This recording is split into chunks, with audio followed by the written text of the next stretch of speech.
Hi everyone. I would like to welcome all teachers around the world, especially Peru in my country, that are interested in learning a few teaching techniques, classroom dynamics, and class management here on my tutorial videos.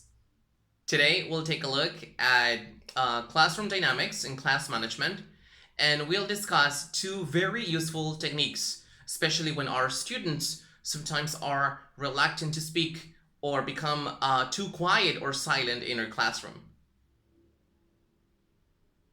So here we have class management, technique 1, buzz groups.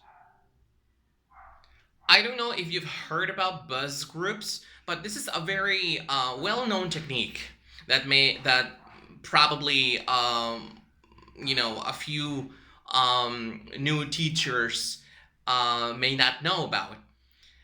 This technique, well, let me give you the context.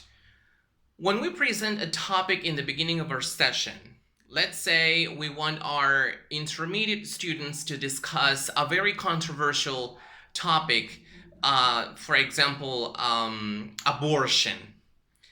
And all of a sudden we have our 20, 30 students in front of us, and we are standing in front of them, and we ask the question, what do you think about abortion? What are the reasons why women or couples opt to perform abortion? And then all of a sudden you just hear, quietness. Nobody speaks. Nobody actually dares to say something. And so what do you do in that moment? You apply the buzz group technique. So when you realize that it's 30 seconds, 40 seconds, and you keep on asking the same question, okay, somebody else, a volunteer, anyone? And then you may feel a little anxious, especially when you're a new teacher. So don't despair. Don't panic. Everything is under control.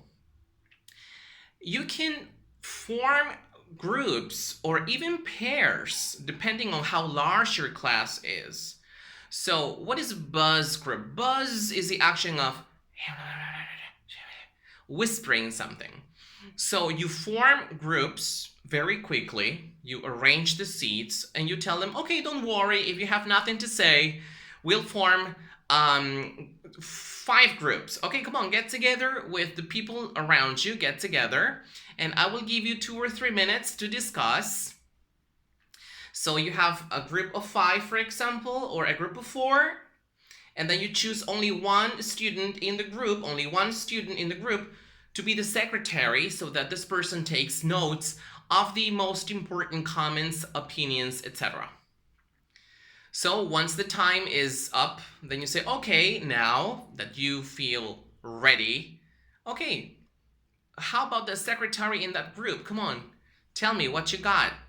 And then they feel a lot more cooperative, and they feel more confident to say something about the topic.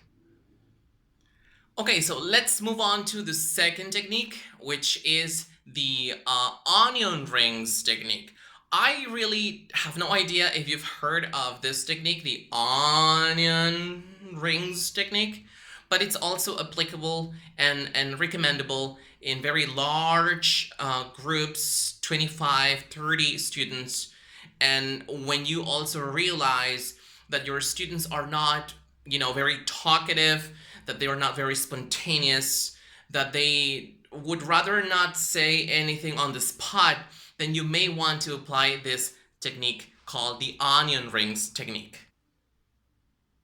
This is how the onion rings technique looks like. So this is the class. We have, let's say, 20 students, and you position 2 students in the center of the circle. They are face to face. They are discussing the topic, let's say abortion again. So the teacher is here outside the circle, walking around and listening to what these 2 students are discussing. But after 1 or 2 minutes, the teacher then who is circulating touches the shoulders of two other students.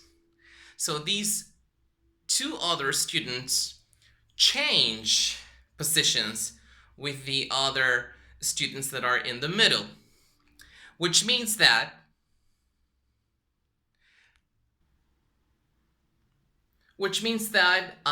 it's an ongoing process, as you can see here.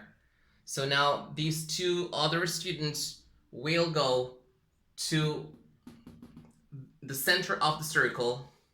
So these other students go again outside, and these stay in the circle, discuss and discuss. And so you may want to repeat this process, depending on how much time you have.